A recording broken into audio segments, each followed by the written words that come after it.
स्वागत है आप सभी का। आज हम पढ़ने वाले हैं भारत के इतिहास की कुछ प्रमुख घटनाएं जो कि सभी एग्जाम के लिए बहुत ही महत्वपूर्ण हैं। तो चलिए देखते हैं यहाँ पर भारत में आर्यों का आगमन। तो भारत में आर्यों का आगमन हुआ था 1500 ईसा पूर्व में। कब हुआ था? 1500 ईसा पूर्व में। इसके बाद यहाँ पर आता है ऋग्वैदिक काल। तो ऋग्वैदिक काल की बात करें तो ये 1500 से 1000 ईसा पूर्व तक माना जाता है। उसके बाद आपका है यहाँ पर उत्तर वैदिक काल। तो उत्तर वैदिक काल की अवधि है 1000 ईसा पूर्व से 600 ईसा पूर्व तक, यानी 400 वर्ष तक। इसके बाद है महावीर का जन्म। तो यहाँ पर महावीर का जन्म जो है वो 540 ईसा पूर्व में हुआ था। उसके बाद बात करते हैं यहाँ पर है महावीर का निर्वाण। तो इनका निर्वाण हुआ था 468 ईसा पूर्व में। बात करते हैं गौतम बुद्ध के जन्म की। तो गौतम बुद्ध का जन्म जो है वो 563 ईसा पूर्व में माना जाता है। इसके बाद आती है बात गौतम बुद्ध के महापरिनिर्वाण की।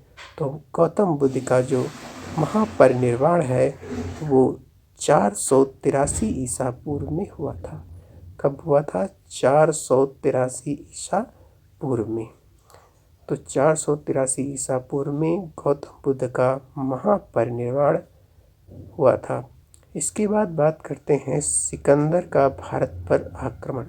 तो सिकंदर ने भारत पर आक्रमण किया था 326 से 325 ईसा पूर्व के।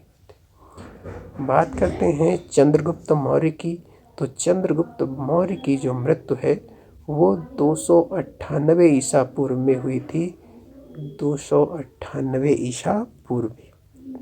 इसके बाद है अशोक द्वारा कलिंग पर विजय। तो अशोक द्वारा कलिंग पर विजय हुई थी 261 ईसा पूर्व में। बात करते हैं विक्रम संवत का आरंभ। तो विक्रम संवत का आरंभ हुआ था 58 ईसा पूर्व में। अगर बात करें शक संवत के आरंभ की तो शक संवत का जो आरंभ है वो 78 ईस्वी में हुआ था। 78 ईस्वी में।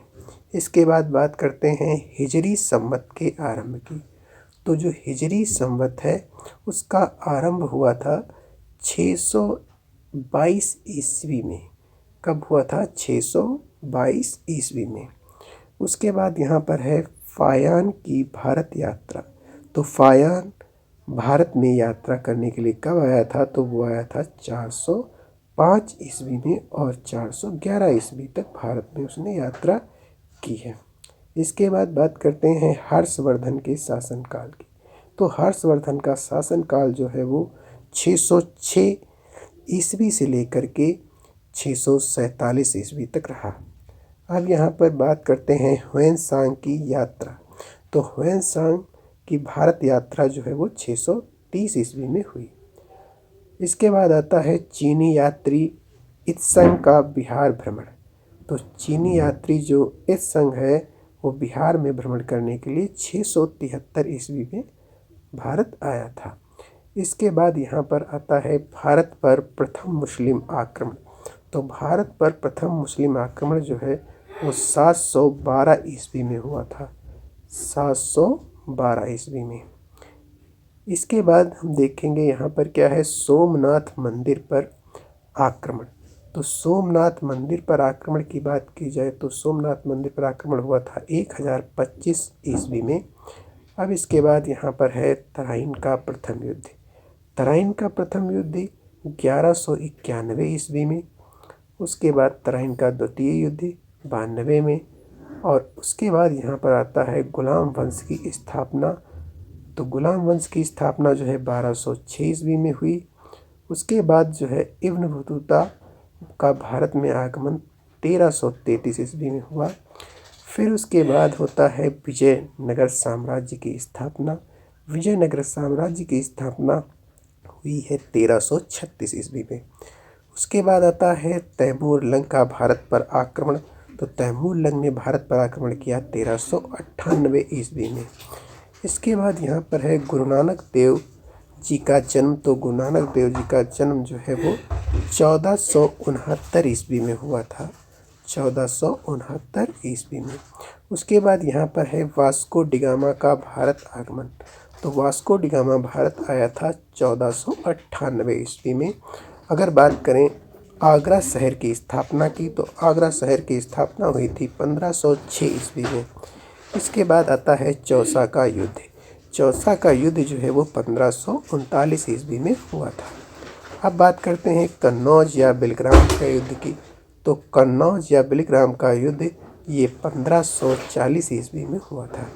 बात करें पानीपत के प्रथम युद्ध की, तो पानीपत का प्रथम युद्ध 1526 में, पानीपत का द्वितीय युद्ध 1556 में, और पानीपत का जो तीसरा युद्ध है वो 1761 ईस्वी में हुआ था।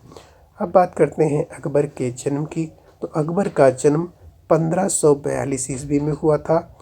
अकबर का राज्यारोहण मतलब अकबर जो है राज्य चलाने के लिए गद्दी पर कब बैठा, तो वो बैठा था 1556 ईस्वी में।